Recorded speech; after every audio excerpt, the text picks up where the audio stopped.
Há certas frases que ficam gravadas para sempre em nossa memória, especialmente quando vêm de pessoas que amamos nos momentos finais de suas vidas. Para nossa família, uma dessas frases foi pronunciada por meu pai pouco antes de falecer. Eu nunca quis ver o Faustão na minha casa. Por 30 anos, havíamos convivido com sua aversão inexplicável ao apresentador mais popular da televisão brasileira. Só depois de sua partida, descobrimos a história por trás dessa recusa. Uma narrativa que revelou um lado de meu pai que jamais conhecemos. Meu pai, seu Joaquim, era um homem de princípios rígidos, daqueles que construíram suas convicções na juventude e as mantiveram inabaláveis até o fim da vida. Nascido em 1935, cresceu durante a Era Vargas. Viveu a Segunda Guerra Mundial, presenciou a construção de Brasília e acompanhou todas as transformações que moldaram o Brasil moderno. Era um homem que acreditava profundamente na importância da família, do trabalho honesto e dos valores tradicionais durante décadas. Nossa família desenvolveu rituais domingueiros que incluíam o almoço em conjunto e a televisão ligada. Nos programas de auditório que dominavam as tardes de domingo, era uma época em que toda a família brasileira se reunia diante da TV para assistir aos grandes espetáculos televisivos. Mas na nossa casa havia uma regra inflexível. Quando o Domingão do Faustão começava, meu pai imediatamente trocava de canal, ou simplesmente desligava o aparelho. Essa atitude nos intrigava profundamente. Faustão era, afinal, o apresentador mais querido do país, aquele que reunia famílias inteiras diante da televisão todos os domingos. Fausto Corrêa da Silva, conhecido como Faustão, nasceu em M2 de maio de 1950, e tornou-se um dos maiores animadores da história da televisão. Começando sua carreira aos 14 anos, como repórter em uma rádio no interior de São Paulo. Quando questionávamos meu pai sobre sua antipatia pelo apresentador, ele sempre dava respostas evasivas. Dizia que não gostava do estilo, que achava ou programa vulgar, ou simplesmente que preferia outros tipos de entretenimento. Suas explicações nunca nos convenciam completamente, pois percebia-se que havia algo mais profundo por trás daquela aversão, aparentemente irracional. Meu pai trabalhou durante toda a vida como operário, em uma fábrica de autopeças na região do ABC Paulista. Era um homem simples, que o acordava cedo, trabalhava honestamente e voltava para casa todas as noites para jantar com a família. Nunca teve grandes ambições de riqueza ou fama, mas sempre sonhou em proporcionar uma vida melhor para os filhos, garantindo que tivéssemos oportunidades de estudo e crescimento, que ele próprio nunca teve. Durante os anos 80, quando começava sua trajetória televisiva, meu pai estava no auge de sua vida profissional. Havia sido promovido a supervisor na fábrica onde trabalhava, tinha conquistado a confiança dos chefes e ganhava o respeito dos colegas por sua dedicação e competência. Era um período de otimismo em nossa casa, quando finalmente parecia que as dificuldades financeiras estavam sendo superadas. Foi nessa época que aconteceu o episódio que mudaria para sempre a percepção de meu pai sobre Faustão e sobre o mundo da televisão. Era final de 1984. E a fábrica onde meu pai trabalhava havia decidido promover um evento especial para os funcionários e suas famílias. Era uma festa natalina que pretendia fortalecer os laços entre a empresa e os trabalhadores, criando um ambiente de confraternização e celebração. A direção da fábrica havia contratado diversos artistas para animar o evento. Havia músicos locais, um grupo de dança e, como atração principal, Fausto Silva, que na época ainda estava no início de sua carreira televisiva, mas já era conhecido no rádio e começava a ganhar projeção nacional. Era uma grande conquista para uma fábrica do ABC conseguir trazer um apresentador que estava em ascensão no cenário artístico brasileiro. Meu pai estava genuinamente animado com o evento. Há anos não participávamos de uma festa da empresa, e ele via aquilo como uma oportunidade de mostrar para a família o ambiente onde trabalhava, apresentar-nos aos colegas e celebrar um ano de muito trabalho e conquistas pessoais. Até comprado uma roupa nova para a ocasião, um terno azul marinho que guardou por semanas, esperando o dia da festa. Família inteira se preparou com carinho para aquela noite especial. Minha mãe escolheu seu vestido mais bonito, nós filhos Usamos nossas melhores roupas, e todos estávamos ansiosos para conhecer o local onde meu pai passava a maior parte de seus dias. Era uma oportunidade rara de mergulharmos no mundo profissional dele, de entendermos melhor sua rotina e suas conquistas. Chegamos à fábrica numa noite de dezembro, e o ambiente estava transformado. O galpão industrial havia sido decorado com luzes coloridas, mesas organizadas para o jantar, e um palco montado, onde os artistas se apresentariam. Havia centenas de famílias presentes, todas vestidas para a ocasião, criando uma atmosfera festiva que contrastava completamente com o ambiente industrial que imaginávamos. Meu pai nos apresentou orgulhosamente aos colegas de trabalho. Era tocante ver como ele era respeitado e querido por todos, como se referia à família com carinho, e como os outros funcionários falavam bem dele. Durante anos, havíamos conhecido apenas o pai trabalhador que chegava cansado em casa. Noite. Descobrimos o profissional competente e respeitado que ele era em seu ambiente de trabalho. Durante o jantar, a atmosfera estava perfeita. As famílias conversavam animadamente. As crianças brincavam entre as mesas. E havia um clima de genuína celebração. Meu pai estava relaxado e feliz, aproveitando aquele momento especial com a família no ambiente que fazia parte de sua vida. Era uma dessas noites que ficam marcadas na memória, como momentos de felicidade pura e simples. Quando chegou a hora das apresentações artísticas, todos se voltaram para o palco com expectativa. Os primeiros números foram bem recebidos pela plateia. Músicas populares, danças tradicionais e algumas surpresas que arrancaram aplausos e sorrisos. O ambiente estava completamente descontraído, e todas as famílias pareciam estar aproveitando genuinamente o espetáculo. Foi quando Faustão subiu ao palco que a situação começou a mudar. Ele estava no início de sua carreira, ainda desenvolvendo o estilo que o tornaria famoso anos depois, mas já demonstrava o carisma e a energia que o caracterizariam. Começou sua apresentação de forma simpática, fazendo piadas sobre o ambiente industrial, interagindo com a plateia e criando um clima de proximidade com os trabalhadores presentes. Inicialmente, meu pai parecia estar gostando da apresentação, ria das piadas, aplaudia os momentos engraçados e demonstrava aprovação pelos comentários do apresentador. Era gratificante vê-lo relaxado e se divertindo, especialmente depois de tantos anos de trabalho árduo e poucas oportunidades de lazer. Aquela festa representava um momento de celebração que ele merecia plenamente. Mas conforme a apresentação avançava, o tom começou a mudar. Faustão, talvez tentando criar maior conexão com a plateia operária, começou a fazer piadas sobre a classe trabalhadora que foram além do aceitável. Não eram comentários maliciosos ou intencionalmente ofensivos, mas revelavam uma percepção estereotipada sobre os operários que soou condescendente e desrespeitosa. O apresentador fez comentários sobre como os trabalhadores gastavam seu dinheiro, sobre seus hábitos de lazer, sobre suas aspirações de vida, sempre de forma aparentemente bem-humorada, mas carregada de preconceitos de classe. Falava como alguém que observava aquela realidade de fora, com uma superioridade disfarçada de simpatia, que não passava despercebida a ouvidos atentos. Meu pai começou a ficar visivelmente desconfortável. Sua expressão mudou.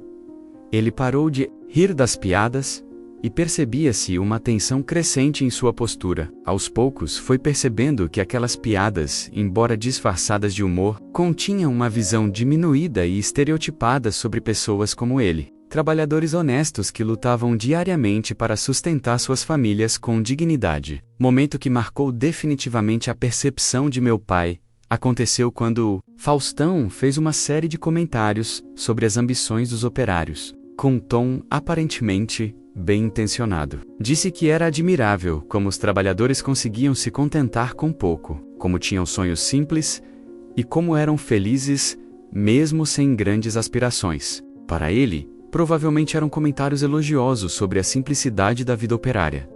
Mas para meu pai, aquelas palavras soaram como uma limitação imposta de fora. Ele não se contentava com pouco por falta de ambição, mas por necessidade. Não tinha sonhos simples por escolha, mas por circunstâncias. E não era feliz apesar de suas condições, mas lutava todos os dias para transformá-las e dar uma vida melhor para a família. Aqueles comentários revelavam uma total incompreensão sobre a realidade e os sentimentos da classe trabalhadora.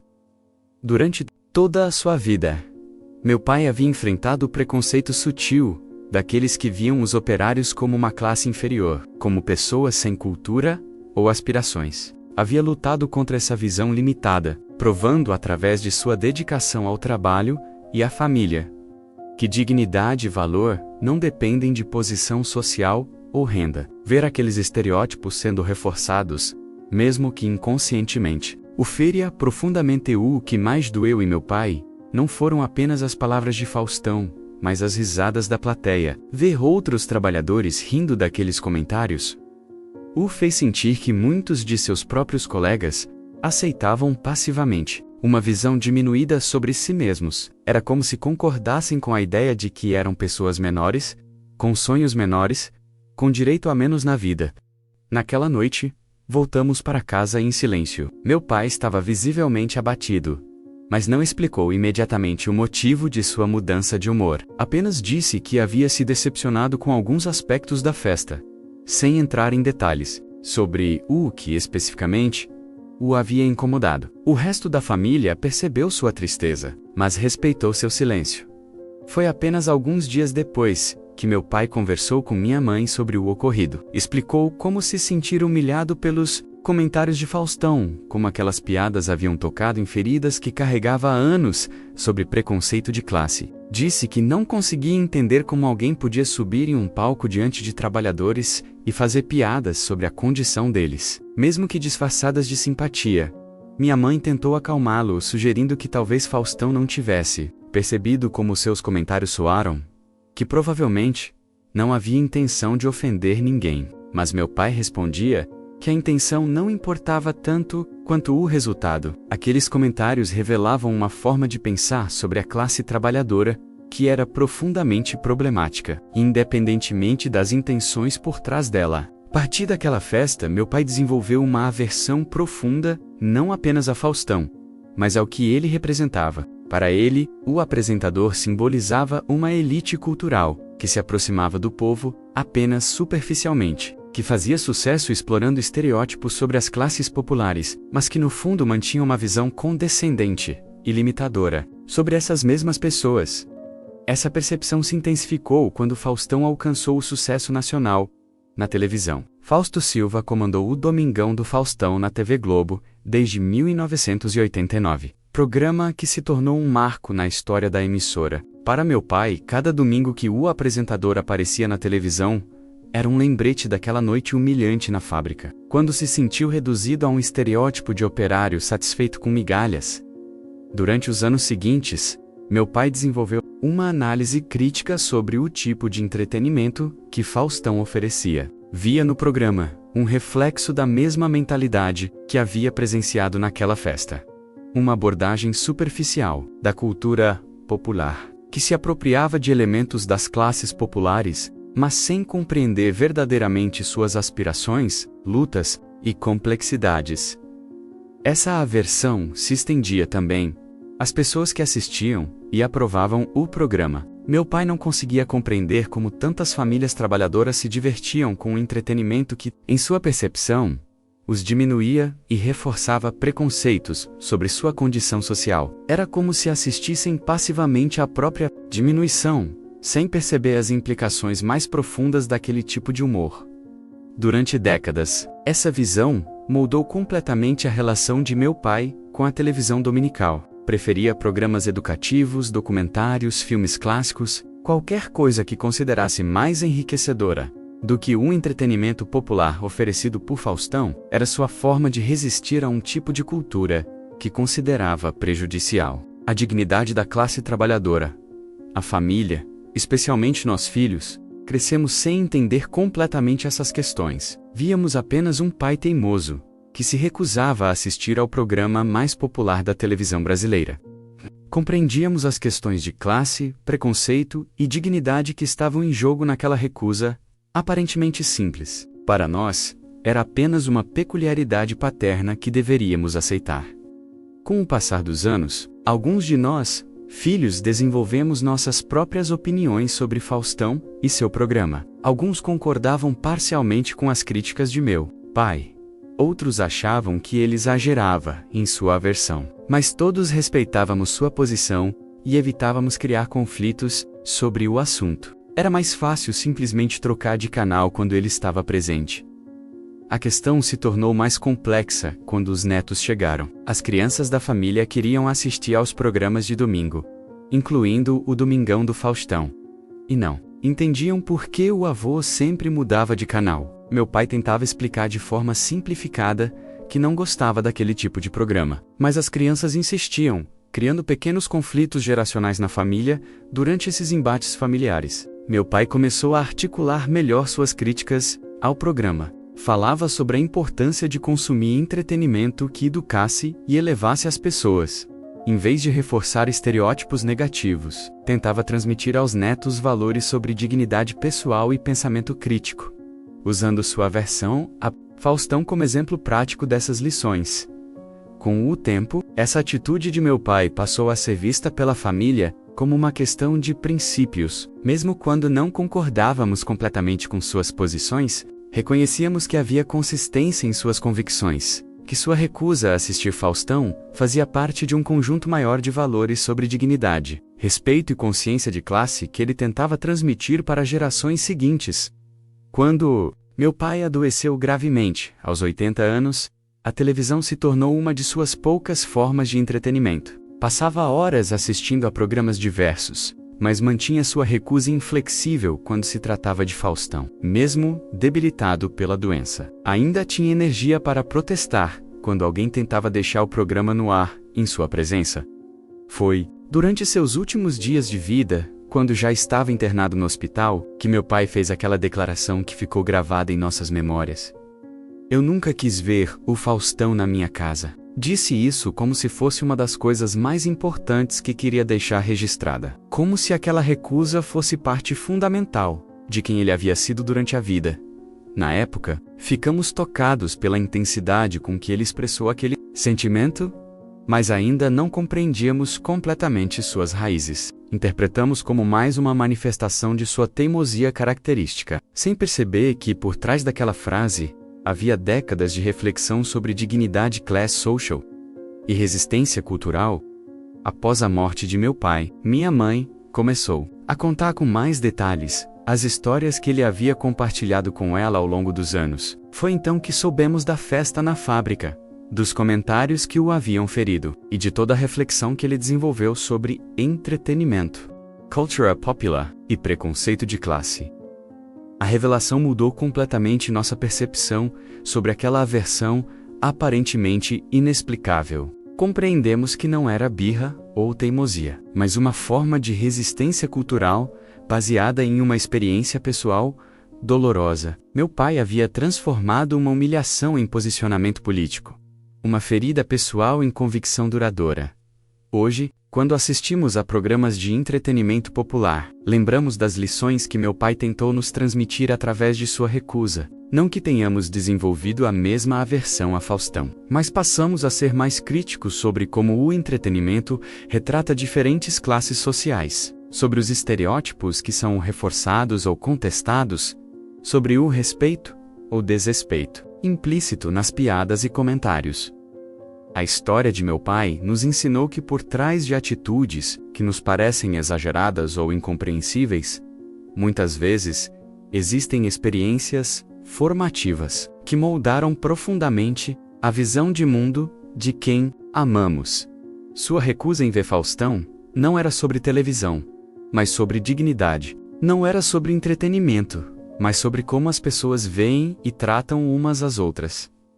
Também aprendemos sobre a importância de manter convicções pessoais mesmo quando elas nos isolam socialmente. Meu pai pagou o preço de ser visto como teimoso ou exagerado pela família, mas manteve-se fiel aos seus princípios até o fim da vida. Era sua forma de honrar a própria experiência e os valores que considerava fundamentais.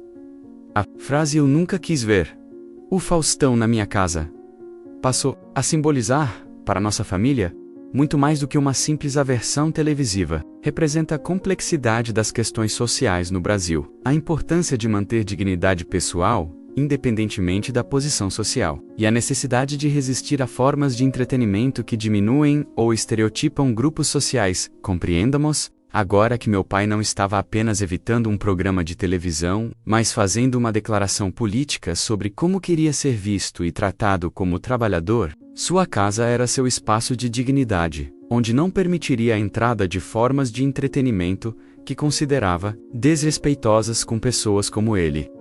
A história também nos fez refletir sobre como artistas e apresentadores, mesmo sem má intenção, podem perpetuar preconceitos e estereótipos que ferem profundamente aqueles que são alvo desses comentários. O que pode parecer humor inocente para uns, pode ser humilhação dolorosa para outros, especialmente quando toca em questões sensíveis sobre classe social e dignidade pessoal. Hoje, respeitamos ainda mais a memória de meu pai e sua recusa inflexível. Entendemos que era sua forma de manter integridade pessoal, de resistir a formas de cultura que considerava prejudiciais, e de transmitir para a família valores sobre respeito e dignidade que considerava fundamentais. Quando alguém pergunta sobre nossa família e nossas tradições, às vezes contamos sobre o pai que nunca quis ver Faustão na sua casa. É uma história que ilustra como pequenos episódios podem moldar convicções duradouras, como a dor pessoal pode se transformar em posicionamento político, e como é importante tentarmos compreender as razões por trás das atitudes aparentemente inexplicáveis das pessoas que amamos. A frase final de meu pai continua ecoando em nossa família, não como teimosia, mas como lição de vida, uma lição sobre dignidade, resistência e a importância de manter convicções pessoais, mesmo quando elas nos colocam contra a corrente. Eu nunca quis ver o Faustão na minha casa. Era, no fundo, sua forma de dizer: eu nunca aceitei ser diminuído na minha própria casa.